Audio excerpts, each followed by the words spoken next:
Hey, this is Pastor Nate. I want to discuss a term from Pastor Mark's sermon on Sunday, and that is worldview. In the sermon, he discussed worldview, and he joked that when we hear this term worldview, that many of us would zone out or fall asleep. And that's a fair point. Sometimes we hear these terms, and we've heard them other places. We don't really understand what they mean. So my purpose here is to help define that for you. So, what is worldview? I looked up a definition on the internet, but I think I can do a little bit better in that, saying worldview is the lens through which we look at the world. The view through which we look at the world. For example, I'm wearing glasses. When I do not have my glasses on, the world looks very different from when I do have them on. People look different. Items around look different. Not entirely different. Someone else may have a different pair of glasses that changes their worldview even more. But when we talk about worldview in a Christian sense, as followers of Jesus, we are talking about the lens through which we view God, others, and ourselves.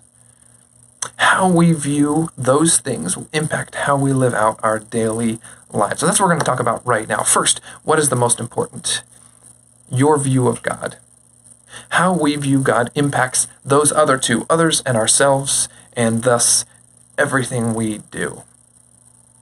If you view God, for example, as a vindictive, angry character who just wants to stick it to people, who just wants to judge people, that is going to impact how you view yourself and others.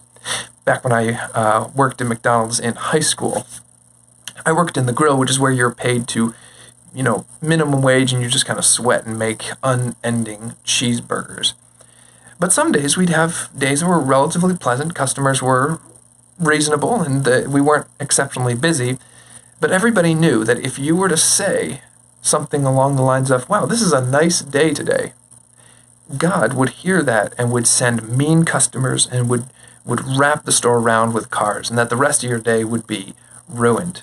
Now, that was just for fun, but in that was this idea that God was watching and he wanted to ruin any fun that you were having. And I think sometimes we can view God in that way, that he's sitting up there with a logbook and be like, you broke that law, you broke that rule, you broke that rule, you're done.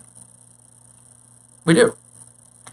Perhaps another way of viewing God is that he's kind of separate. He doesn't really care about us. And maybe that comes from having parents that were that way, but we can view God that, he's kind of doing his thing and we're kind of doing our thing, and that's it. He's not really watching, doesn't really care how we treat others, doesn't really care about us at all.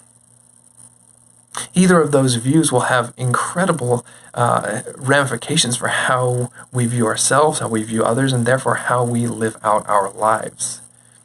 So how do we change our view of God? There's two: nature and his word. Both of those reveal his attributes, his character to us. And when we see that, that will change how we view him. But not only is our view of God important, but our view of ourselves. You might think, well, I don't really have a view of myself. I just kind of go through life and I don't really worry about myself. But that's not entirely true. All of us, we see our own failures, our shortcomings, our brokenness. And some of us may see those and be like, you know what? I can explain these things away onto another person.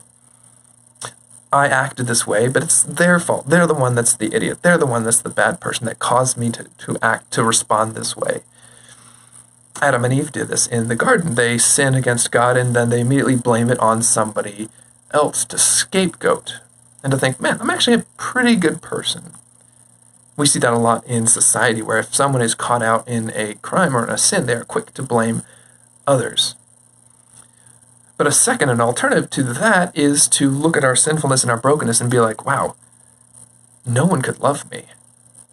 I am unlovable, I am ugly, I am disgusting.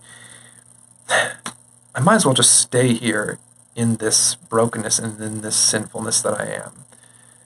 We look at ourselves and our sinfulness and we think, man, I am unloved and unwanted.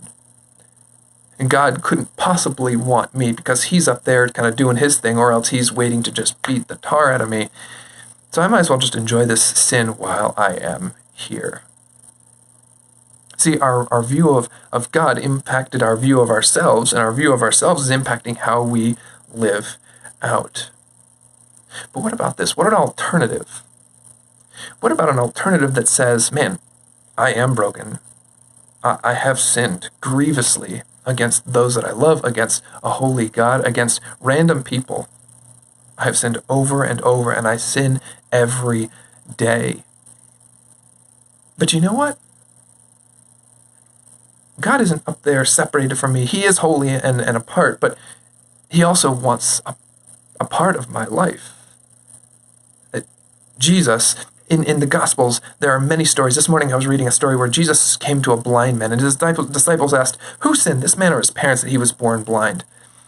Jesus says, that's not the point. He goes over, puts mud on the guy's eyes, and he heals them.